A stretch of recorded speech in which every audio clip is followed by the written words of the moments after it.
Hello everyone. How to buy multi-tools? There are many types of tools and different functions. So, how do we choose tools? Firstly, pay attention to the surface of the tools. Is it looks good and touch smooth? Second, pay attention to the accessory of tools. It must easy to open and close.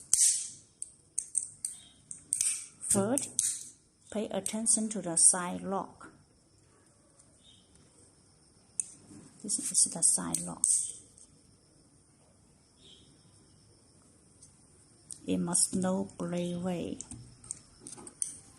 That's all for today's sharing. If you are interested in our product, feel free to contact us. Thank you.